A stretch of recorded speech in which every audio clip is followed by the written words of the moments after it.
আমার পিছনের সামনের ক্যামেরার ফ্রন্ট ক্যামেরা দিয়ে ভিডিও করতেছি। পিছনে একটা সিসি ক্যামেরার টাওয়ার দেখা যাচ্ছে।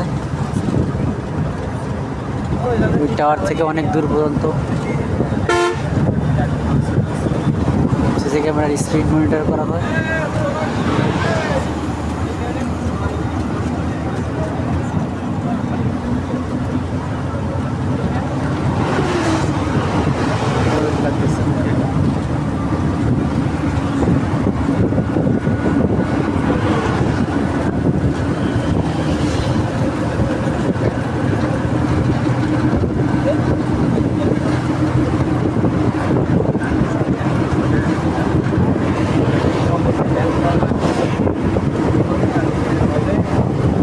এত সময় আমি সামনের দিকে যাচ্ছিলাম, এখন পিছন দিকে যাচ্ছি, কারণ এখন আমি মোবাইলে ক্যামেরাটা ঘুরাই দিছি। জানি মনে হচ্ছে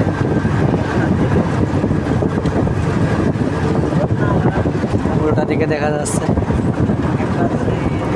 আমি ঠিকই সামনের দিকে যাচ্ছি। একটা ব্রিজ দেখতে সুন্দর, তবে আমার মতে এক্সপ্রেসওয়েটা আর একটা লেন যদি বাড়াতো, আর একটা কি 2 লেন 4 লেন, সে জায়গায় 3 লেন 6 লেন করতে অনেক সুবিধা হতো। কারণ এই এক্সপ্রেসওয়েতে এক সময় প্রচুর চাপ হবে। এই চাপটা কী জন্য হবে, এটা আছে গেন যখন এক্সপ্রেসওয়েটা যশোরের বেনাপোল বন্দর পর্যন্ত কাজ শেষ হয়ে যাবে, তখন এদিকে বন্দর থেকে গাড়ি চলাচল করবে, চাপটা বাড়বে। পরবর্তীতে এটা বরিশাল হয়ে, ঢাকা থেকে বরিশাল হয়ে কুয়াকাটা পর্যন্ত যে এক্সপ্রেসওয়েটা আবার যখন তৈরি হয়ে যাবে, তখন পায়রা বন্দরের সাথে সংযোগ করা হবে। পায়রা বন্দরের সাথে সংযোগ করা হলে তখন আরও বেশি এই এক্সপ্রেসে বন্দরে গাড়ি চলাচল করবে। সেই হিসাবে পায়রা সমুদ্র বন্দর, মংলা সমুদ্র বন্দর এবং বেনাপোল স্থল বন্দর গাড়ি সরাসরি ঢাকার সাথে সংযুক্ত হয়ে চলাচল করবে। এই জন্য এই রোডের চাপ বাড়বে তখন আরও বেশি। আবার কিছু কিছু গাড়ি, রাজশাহী বিভাগেরও কিছু কিছু গাড়ি এই দিক দিয়ে চলাচল করে। ভাঙ্গা থেকে ফরিদপুর, রাজবাড়ী, কুষ্টিয়া হয়ে রাজশাহী চলে যায়।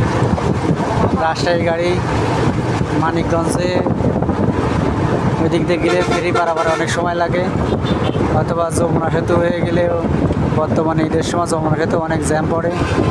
সেই জন্য অনেক গাড়ি, রাজশাহীর অনেক গাড়ি এই রুটেও চলাচল করে। এই রোডটায় জ্যাম হয় খুব কম, কারণ এই রোডটা এমনভাবে করা জ্যাম হওয়ার সম্ভাবনা খুব কম থাকে। একবারে হয় তা না, হয় মাঝে মধ্যেই টোল প্লাজাগুলো একটু টোলের কারণে জ্যাম হয়, তাই ছাড়া আমি বেশি একটা জ্যাম দেখিনি।